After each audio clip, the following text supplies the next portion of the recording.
Okay, so let's dive into this question, the difference between receiving bodywork and using mobility tools. And I think that when we think about this question, the difference between those two, we're also kind of asking ourselves the question of which is better?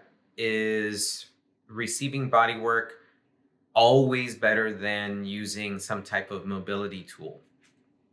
And I'm going to answer that question. And the short answer would be, in my opinion, receiving bodywork is not always better than using a mobility tool. Here's why I think so. Mobility tools are getting smarter and more sophisticated every year. There are all these really clever tools that people are thinking of. You see them on Instagram, all of these cool tools that are out there that I also hear about my clients buying in order to help them out when they're at home.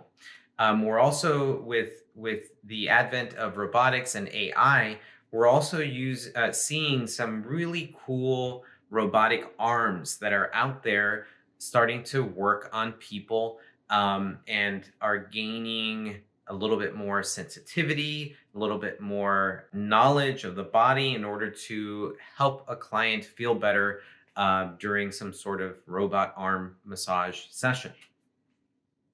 So that's all really cool. And I think that's, over the next 10, 20 years, we're going to see some type of progression that way. Will it take away from clientele who come to see us? I don't know. That is yet to be answered. So in that case, I think mobility tools and machines are actually doing a really good job and they're progressing really well. Now, would those be always better than receiving body work? No, but they are pretty cool. When are they not better than receiving body work? Well, it's when a body worker is highly skilled and doing really specific, methodically focused work. That's when I think the body worker and receiving body work far surpasses any type of mobility tool that is currently available. You may often hear that people will say there's no substitute for human touch. And I think that's correct. However, I would rephrase that or add to that. And I would say there's no substitute for human touch that is methodical, that is focused, that is specific, that is a very honed, finely skilled type of touch. There is no substitute for that.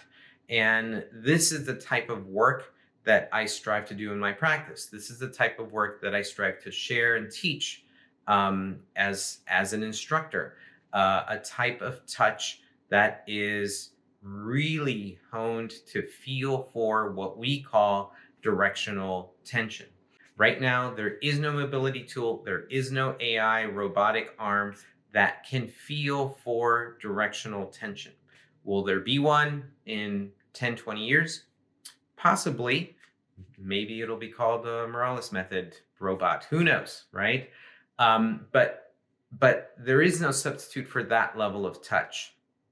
Now, if you are doing some type of rote work that doesn't take into account that level of touch of seeking for directional tension, directional resistance, as we call it, then a mobility tool would actually might make a fine substitute for that level of touch.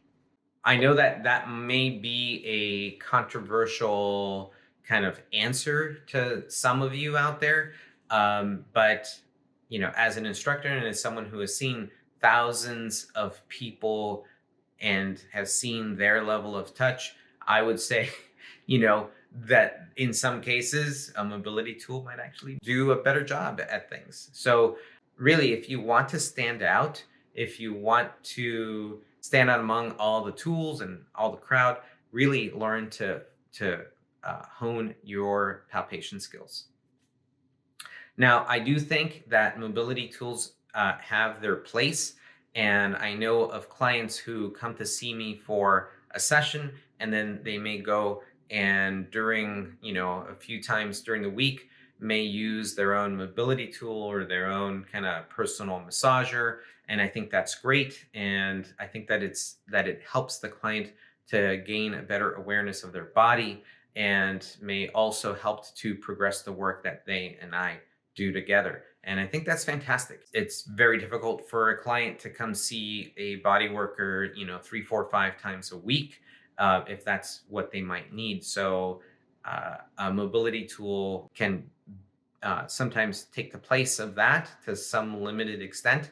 But I have yet to see in my practice, I have yet to see or hear of a client tell me, "Hey, Marty, I'm no longer coming to you because I've got this mobility tool and it absolutely helped me, and so long." Right? Instead, I think what has happened is a client will use a mobility tool, will learn how to use some type of tool, and they will gain maybe some greater level of awareness of their body, maybe find an area of their body that they weren't aware may have been tense, and then may bring that to the body worker's awareness, and that may help them. That may help the body worker kind of re-strategize and kind of look at their body in a different way. And in that type of instance, that's a great outcome of using mobility tools. So, hopefully, a not so involved answer to this short question. I hope this helps. I hope this adds maybe a different perspective to this question, possible debate among some of us. And if you have any questions, please feel free to put them in the comment section below. And I hope to see you in the future.